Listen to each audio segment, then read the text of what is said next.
Et c'est un bonheur d'accueillir ce matin celui qui a popularisé le slam en France. C'était il y a déjà 20 ans. Quand le soleil apparaît, j'essaie de réaliser ce qui se passe. Je tente de comprendre le temps et j'analyse mon espace. Il est 7h du mat sur l'horloge de mon existence. Je regarde la petite aiguille et j'imagine son importance. Pas de temps à perdre ce matin, je commence par l'alphabet. Il y a plein de choses à apprendre si tu veux pas finir teubé.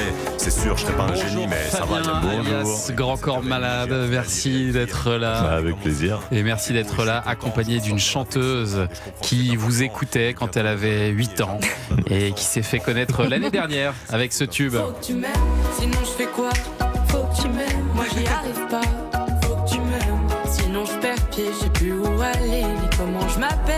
Faut que tu m'aimes. Bonjour Laure, alias Stilto, qui est avec nous. Bienvenue tous les deux. Merci d'être là pour parler de votre duo qui vient de sortir là hier soir. Il est tout chaud ce duo. Il s'appelle Le Prochain Rêve et ce sera sur votre 9e album, Grand Corps Malade. C'est une chanson qui parle de ce qu'on ressent après avoir réalisé un rêve. Comment vous avez eu l'idée d'inviter Stilto d'abord sur ce titre? Justement, avec les compositeurs, on a tout de suite imaginé que ce serait un duo. Ouais. Moi, j'avais trouvé ce thème du prochain rêve. Et du coup, je cherchais une jeune chanteuse qui a atteint un énorme objectif. Et puis, comme je composais avec Vincha, donc qui est compositeur, qui avait déjà bossé avec talentueux. Stilto. Et puis, mon pote Ben Mazué avait déjà bossé avec Stilto. Donc, voilà, c'était un peu la famille de la famille. Et du coup, je me suis dit, tiens, je pourrais lui proposer, puisqu'elle vient d'accéder à une espèce de première consécration. Et comment elle se sent avec ça? Est-ce que ça donne le vertige? Et du coup, comment on rebondit après tout ça? Et c'est quoi le prochain rêve? Donc, je trouvais que c'était un thème qui lui allait bien et je lui ai proposé. Donc vous lui avez passé un coup de fil, comment ça s'est passé? Exactement, je lui ai passé un coup de fil. Vous avez répondu Stilto? J'ai pas répondu tout de suite parce que j'ai été impressionnée. En plus, je t'avais appelé Grand Corps Malade à ce moment-là. Donc, t'as ton téléphone avec affiché Grand Corps Malade. Donc, j'ai retourné, j'ai fait semblant d'être occupée. Je dis attends, je te rappelle. Puis j'ai rappelé et en plus, c'est hyper logique. Mais en fait, quand on a Fabien au téléphone, c'est comme si on l'écoutait. Enfin, il parle comme quand il slame, quoi. C'est vrai, donc j'étais un peu genre marrant. je peux t'enregistrer. Ouais, c'est ça. Mais bon, ça dit quelque chose de nos rêves. On a très envie quand ils sont à portée de main. Il y a la peur qui arrive. Et c'est ça, cette chanson. C'est sur cette peur qui peut arriver. C'est sur la peur, l'excitation et puis l'incertitude surtout. Qu'est-ce qu'on fait après? Et je me suis rendu compte au départ comme si j'écrivais pour Stilto. Et en fait, je me suis rendu compte que moi, c'est pareil. Même après 9 albums, même après plusieurs objectifs atteints, quand on est à la veille d'un nouveau projet, on est toujours dans la même petite incertitude et le même petit vertige.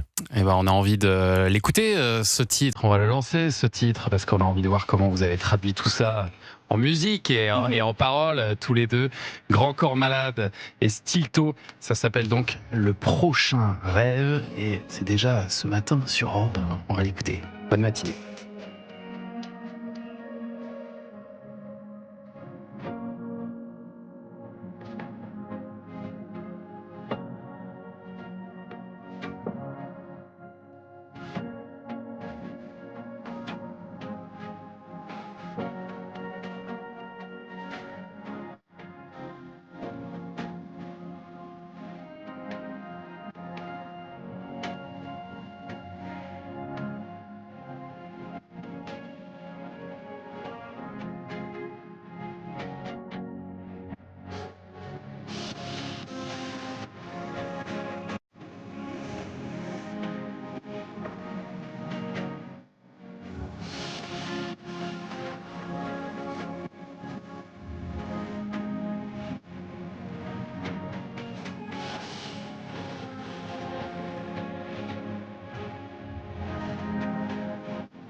Grand Corps Malade et Stilto sur Europe 1. Le prochain rêve, ça c'est le morceau qui va nous accompagner une grande partie de l'été, qui fait du bien. Et on va continuer à en parler de ce morceau et de vos carrières à tous les deux. Et puis dans un instant, je vais donner la parole aussi à Olivier Pouls. On va boire un petit coup ce matin. Oui, c'est mon prochain rêve. Mais ça ressemble à une bouteille de vin. Il a dit sans alcool. Il n'y en a pas. Mais c'est une bouteille de vin. Mais oui, c'est du marketing. Ah d'accord. Ah, c'est ça. Allez, on voit ça dans un instant. À tout de suite.